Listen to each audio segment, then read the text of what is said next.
The streets of Gettysburg have turned into a chaotic battlefield. Amid the turmoil, a determined woman watches federal troops rushing through the streets. With renewed resolve, she continues folding and stacking bandages to prepare for the wounded. Several residents have converted their homes into makeshift hospitals, offering care to anyone in need.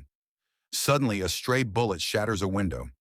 Confederate soldiers appear, and the rearmost Union troops hastily form a skirmish line as others retreat. As Union and Confederate forces clash in Gettysburg streets, the fate of a divided nation hangs in the balance. In the summer of 1863, what began as a small skirmish near Gettysburg, Pennsylvania, escalated into the bloodiest battle of the American Civil War. Over 3 days of intense fighting, Union forces narrowly held their ground against relentless Confederate assaults. This pivotal victory marked a turning point in the war, placing the Confederacy on the defensive until its eventual defeat. Today's video is brought to you by History Empire Center, Civil War. Choose to fight for the Union under Abraham Lincoln or join Jefferson Davis in the Confederacy. Engage in battles across historically inspired maps, challenge other players' armies, and build your base with authentic 19th century weaponry to equip your troops. In the summer of 1863, the American Civil War was nearing a critical juncture. The Army of Northern Virginia, led by General Robert E. Lee, was advancing northward into Pennsylvania, following a series of significant victories over Union forces. General Lee was convinced that by threatening Washington, D.C. and other northern cities, he could force his adversaries to negotiate for peace. His Army of Northern Virginia comprised 70,000 soldiers, while the opposing Army of the Potomac, commanded by Major General George Meade, boasted a strength of over 93,000 troops. The Union Army had been pursuing Lee since their devastating defeat at Chancellorsville, and although several skirmishes had occurred, a major confrontation was not anticipated until July 1st, when Confederate and Union forces unexpectedly met near Gettysburg. On June 30th, as the Army of Northern Virginia moved through Pennsylvania, a forward brigade from A.P. Hill's 3rd Corps encountered Union cavalry while en route to Gettysburg to secure supplies. The brigade returned to Cashtown to inform their superiors about the Federal cavalry presence in Gettysburg. However, when this information reached Henry Heath, one of A.P. Hill's divisional commanders, he was skeptical of the report. Heath persuaded A.P. Hill to dispatch 2 of his divisions to Gettysburg to assess the size of the Union forces in the vicinity. Hill assumed that the cavalry spotted was merely a small contingent of Pennsylvania militia and believed his troops could easily displace them and capture the supplies at their convenience. Unbeknownst to the Confederates, the Union cavalry was not composed of militia. They were part of the Army of the Potomac, which was not far behind. When Hill's forces arrived the following day, the Union cavalry held their position and engaged the Confederates, promptly calling for reinforcements. Thus, the Battle of Gettysburg commenced, with elements of the Union 3rd Corps arriving to support their comrades. In the summer of 1863, the American Civil War was nearing a critical juncture. The Army of Northern Virginia, led by General Robert E. Lee, was advancing northward into Pennsylvania, following a series of significant victories over Union forces. General Lee was convinced that by threatening Washington, D.C. and other northern cities, he could force his adversaries to negotiate for peace.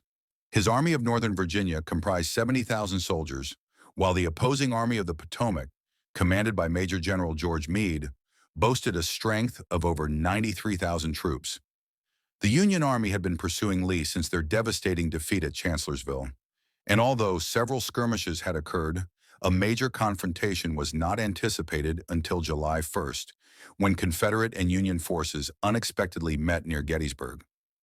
On June 30th, as the Army of Northern Virginia moved through Pennsylvania, a forward brigade from A.P. Hill's 3rd Corps encountered Union cavalry while en route to Gettysburg to secure supplies.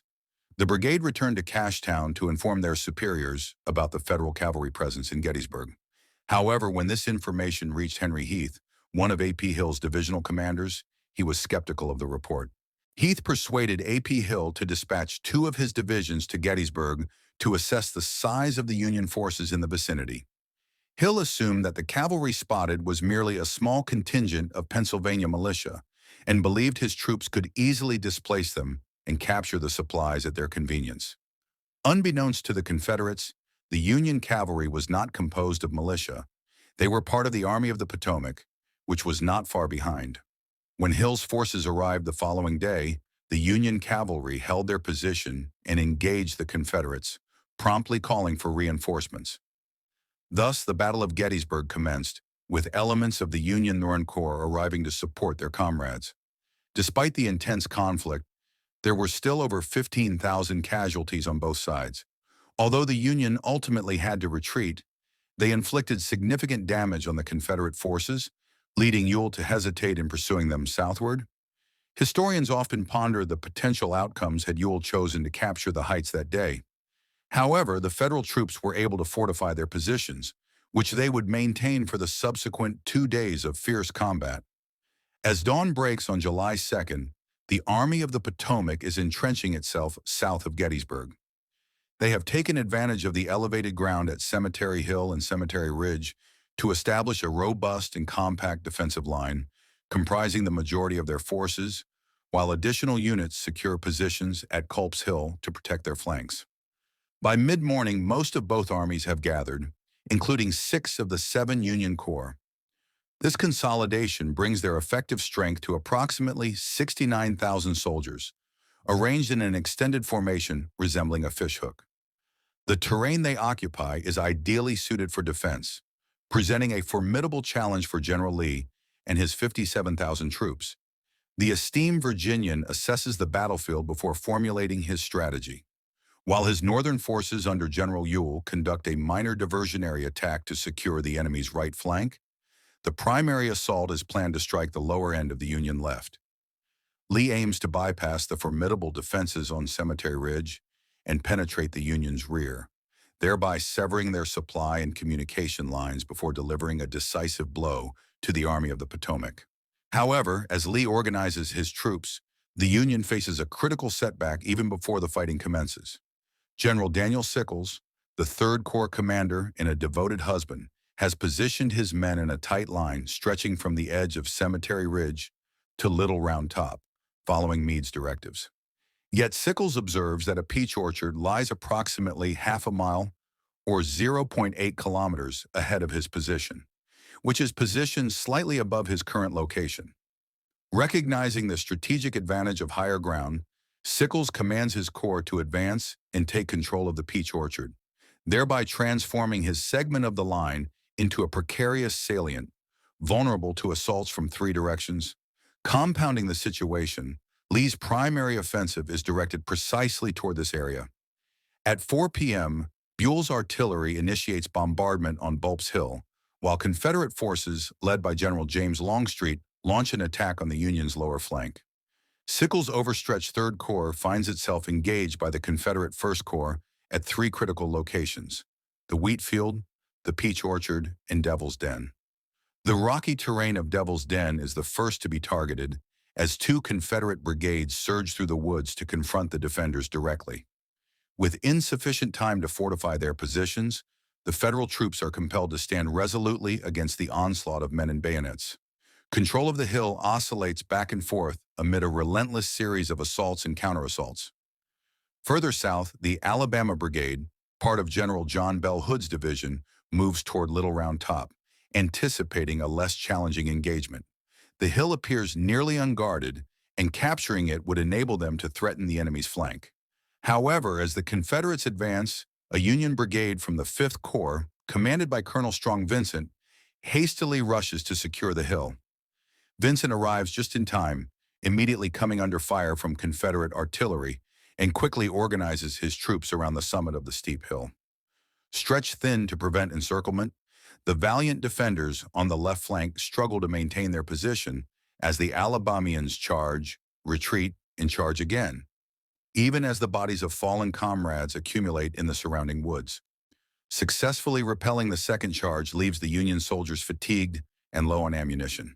The likelihood of fending off another assault is minimal. With this reality in mind, Colonel Joshua Chamberlain, the commander of the 20th Maine, positioned at the far left flank, determines that a seemingly reckless offensive is the most effective defense. He instructs his troops to fix their bayonets and charge down the slope. The Mainers collide with the disheartened Confederate forces, and their daring strategy proves successful. The Alabamians retreat, thereby securing the left flank. However, the right side of Little Round Top remains under threat as the Texas Brigade continues to press against the significantly outnumbered defenders. Strong Vincent suffers a mortal wound, and the situation appears to be shifting against the Union until additional Union reinforcements arrive and initiate a bold counterattack, causing the Texans to flee. While Little Round Top is secured, Union forces at Devil's Den are compelled to retreat following a fierce battle. The conflict then shifts northward, where troops in the wheat field and the peach orchard engage in some of the most brutal fighting of the entire battle. Behind a low stone wall on a hill west of the wheat field, a single regiment of Maine volunteers fires volley after volley at the advancing rebels, steadfastly holding their position even as their fellow soldiers withdraw. They mount a commendable defense, but their commander, General James Barnes, controversially orders a retreat, relinquishing the strategic hill to the Confederates. Meanwhile, to the north, Kershaw's brigade of South Carolinians, on their way to the wheat field, turns and charges the right flank of the Union forces defending the peach orchard. Confusion within their ranks leads the South Carolinians to expose their flanks to the defenders, resulting in significant casualties. As the eager Union troops pivot to fire upon their retreating adversaries, they inadvertently expose themselves to a devastating assault from the north, which quickly breaks their line and cedes control of the peach orchard to the Confederacy. Back in the wheat field, reinforcements from the Union's Second Corps have arrived to reclaim the positions left vacant by Barnes. However, before they can solidify their hold, Confederate troops launch an assault from the captured peach orchard, regaining control of the field. Additional Federal forces reinforce the area south of the wheat field, but the Confederates positioned in Devil's Den flank the two advancing brigades, compelling them to retreat to Little Round Top. Although the rebels can now move through the field without opposition, they are fatigued and running low on ammunition. Upon reaching the eastern edge of the wheat field, a decisive counterattack shatters their dwindling morale, causing them to flee and leaving the blood-stained ground under Union control. The intense combat results in numerous casualties, including the unfortunate injury of General Sickles, who loses his right leg to a cannonball. However, the battle continues. At 6 p.m., Hill commands General Richard Anderson's division to launch an assault on the Federal center at Cemetery Ridge, which has become perilously weak due to the diversion of troops to reinforce Sickles' salient. At one point, the Confederates managed to reach the ridge, but General Winfield S. Hancock, leader of the Union's Second Corps, successfully rallies enough forces to fend off the assault. As dusk approaches, General Ewell escalates his diversionary shelling into a full-scale offensive against the Union's right flank. 3 brigades charge up Culp's Hill, while 2 additional brigades ascend the eastern side of Cemetery Hill. For the defenders, maintaining control of Culp's Hill is as crucial as holding Little Round Top, if not more so. The Baltimore Pike, the main supply route for the Union, is located just behind it, along with the vulnerable flanks of their fellow soldiers on Cemetery Hill. The loss of Culp's Hill would be disastrous. However, at present, only 1 brigade, commanded by General George Greene, is tasked with its defense. Greene's troops have dedicated most of the day to building fortifications on Culp's Hill, working alongside their counterparts in the 12th Corps. Yet a few hours earlier, Meade had ordered the remainder of the Corps to reinforce the left flank, leaving Greene and his 1,400 men to defend the hill on their own.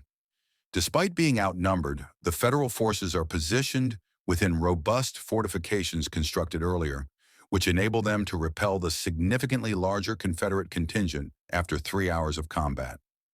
As the Confederates retreat, they manage to secure the fortifications on Lower Culp's Hill that were left vacant when one of Greene's regiments withdrew, allowing them to entrench themselves there. Although Hill's assault on Cemetery Hill is decisively repelled, the Confederates have established a minor foothold on Culp's Hill. As darkness descends and the combat ceases, the Union line remains unbroken despite significant losses. After a grueling day of intense and bloody warfare, the Union forces stood resolute.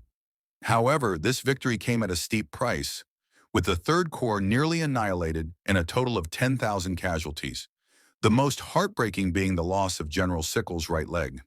In contrast, The Confederates suffered approximately 7,000 casualties, yet General Robert E. Lee's aspirations to decisively defeat the Army of the Potomac were thwarted. As night enveloped the battlefield, both factions tended to their wounds and braced themselves for what would become the final, bloody day of the conflict. Entering July 3rd, the positions of both armies remained largely unchanged from the previous day, leading Lee to maintain a similar strategy. He planned to strike the weakened left flank, while Ewell's troops continued their advance on Culp's Hill. However, before he could implement his strategy, the Confederates were abruptly awakened at dawn by a Union artillery bombardment, followed by an infantry assault. After a protracted 7-hour battle for Culp's Hill, the longest continuous fighting of the engagement, the Union forces regained their previous positions. The defenders' line was not only restored, but fortified compared to the day before. Faced with this setback, Lee was compelled to rethink his tactics and devised an audacious plan. He gathered 9 infantry brigades from 3 different divisions, amassing over 12,500 men, and prepared to launch a direct assault on the enemy's center, which was held by Hancock's Second Corps. Simultaneously, Lee sent General Jeb Stuart's cavalry division, which had arrived the night before, to maneuver around the battlefield and strike the Union's rear from the east.